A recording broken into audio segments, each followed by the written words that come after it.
Olá, senhoras e senhores, tudo bom? Aqui é o professor André quem vos fala. Sejam bem-vindos a mais uma aula de física. Hoje nós vamos ver aí, operações com vetores, a nossa lista de exercícios que eu passei na última aula para vocês. Vamos resolvê-los então sem mais delongas. Vamos começar.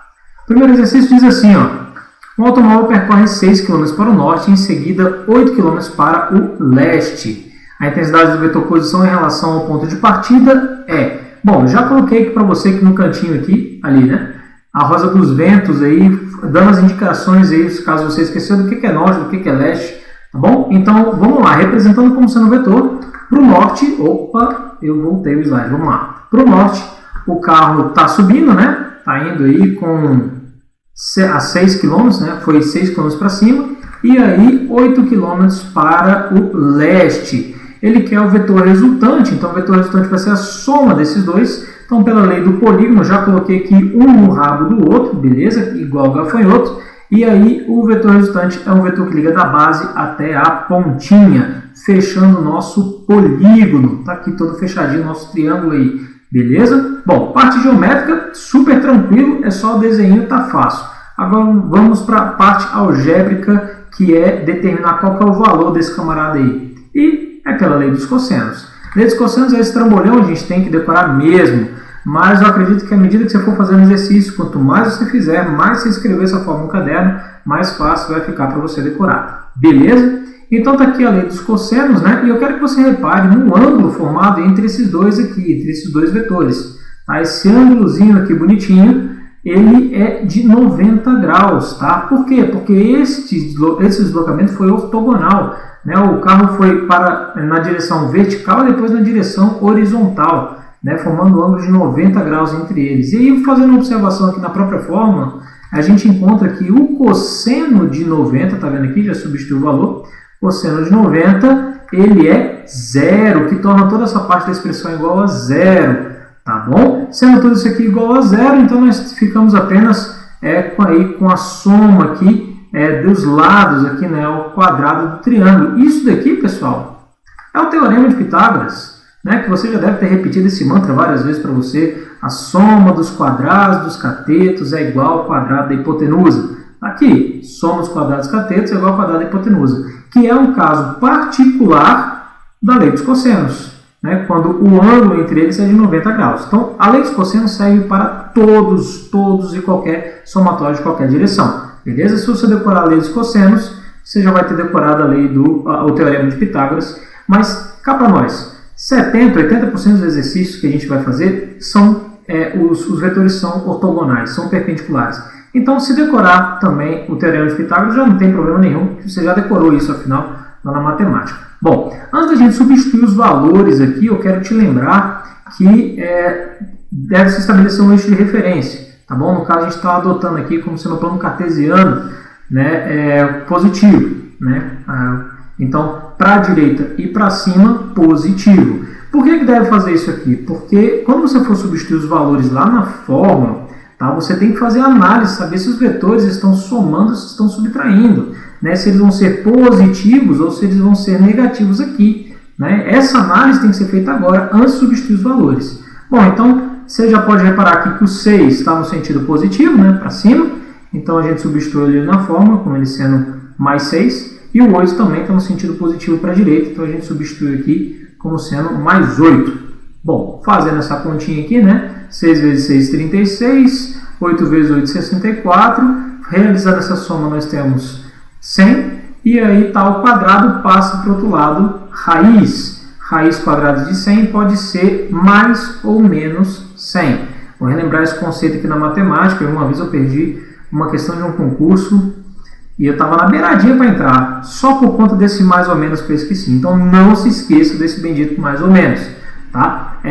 Por quê? Porque mais 10 ao quadrado dá 100 e menos 10 ao quadrado também dá 100. Uma vez você faz a análise do sinal, menos com menos dá mais, então sempre vai ser mais ou menos 10. Só que aí você repara, isso daqui é matemática. Eu quero que você faça a análise física. Primeiro, distância negativa é uma coisa um pouco complicada, tá? Porque a menor distância que a gente consegue medir é 0.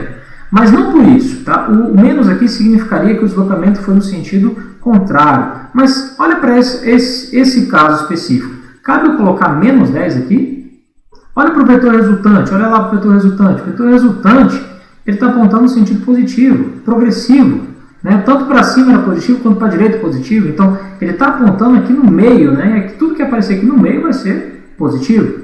Né? Então, como resposta, a gente tem que dar aí que o deslocamento foi de mais 10 km. Mole, mole, fácil, fácil. Essa questão está no papo. Vamos para a próxima. A próxima diz assim, ó. Para se posicionar frente ao gol adversário, um jogador efetua deslocamentos rápidos e sucessivos em linha reta, com um módulo de 1,8 metros e 2,4 metros, deixando completamente para trás a defesa do oponente.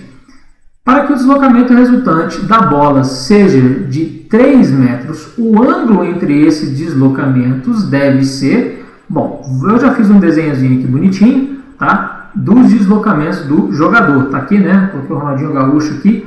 É um drible, né? Então ele anda para o lado, anda para o outro, né? Ele faz esse movimento de zigue-zague, conforme foi indicado e anunciado para a gente. Né? No primeiro ele anda 1,8 metros e no segundo 2,4 metros. Ele informou para a gente que esse deslocamento em linha reta da bola é de 3 metros. 3 metros. Ele quer saber qual que é o ângulo formado entre esses dois vetores. Aí você vai pensar assim, professor, o ângulo formado entre eles dois é esse ângulo aqui, né? Não, não é esse. Não é esse. Gente, para a gente encontrar o ângulo formado entre os dois vetores, é necessário que a gente desloque os vetores, ambos saiam do mesmo ponto. Tá? Como se a gente fosse fazer a análise da regra do paralelogramo. Tá bom? Então, vou colocar aqui ó, o outro desenho que eu fiz. Eu peguei esse vetor D2, né, e desloquei ele a fim de coincidirem as bases. Então, está aqui. Ó, as duas bases estão formadas e agora sim eu consigo ver o ângulo formado entre os dois vetores. Daquela maneira ali estaria errado. Você ia calcular um ângulo aqui, um ângulo alfa, né, um ângulo nada a ver. Tá bom? Então, fica atento com isso. Ele quer um ângulo entre os dois vetores. Os dois têm que sair da mesma base. Tá? Tem que sair do mesmo ponto, desse pontinho aqui. Isso a gente viu na aula passada, quando eu fiz a minha explicação para vocês. Se você quiser determinar um ângulo entre os dois vetores, é necessário colocar os dois saindo do mesmo ponto, tá bom? Ou ter um entendimento complexo de matemática, né? E você vai ver que tem um negócio aqui que fala de ângulo complementar, suplementar. Bom, não é minha praia e a gente não está na aula de matemática, né? A gente está na aula de física. Então, como dica, eu vou te dar, sempre coloque os vetores saindo do mesmo ponto, a fim de determinar o ângulo entre eles. Bom, então, geometricamente está aqui, né? Está aqui o nosso vetor resultante, esse vetor D, está tudo desenhadinho bonitinho. Vamos fazer agora a parte analítica. Então, lei dos cossenos. Viu o ângulo, viu o vetor? Lei dos cossenos. Né? Tem aqui o nosso ângulo e tem aqui os nossos vetores. Claro que, mais uma vez, antes de substituir valores nas fórmulas, nós temos que obrigatoriamente colocar o nosso eixo de referência. Tá? Eu estou usando aqui o plano cartesiano de novo como referência. Tá? Nesse caso aqui não vai fazer muita diferença na nossa análise, tá bom? Até mesmo porque você já deve ter notado que quando a gente coloca um valor, mesmo que ele seja negativo, né, aqui vai estar o quadrado, então vai acabar que ele vai se tornar positivo de qualquer jeito. Tá? Mas vamos pegando a prática aí, porque daqui para frente, quando a gente fazer a análise de dinâmica, vai importar sim fazer essa análise aqui vetorial, tá? Qual que é o sentido? Então a gente já vai se acostumando desde já, beleza? Agora, definido isso aqui, vamos substituir os valores. Então nós temos aqui, ó, 3 ao quadrado, beleza? Porque ele falou que a resultante aqui é 3. Um dos catetos aí, né, um dos lados aqui, 1,8, o outro 2,4. Então, substituindo tudo bonitinho aqui, fica somente como incógnita o nosso ângulo, que é quem a gente quer determinar. Bom, fazendo a conta, 3 ao quadrado 9, 1,8 ao quadrado 3,24, tiriri, beleza. Então, somando esses dois valores aqui, eu tenho 9. O 9 está somando, passa ele para o outro lado, subtraindo, beleza, 9 menos 9, 0. E aqui nós temos temos que fazer uma análise disso aqui.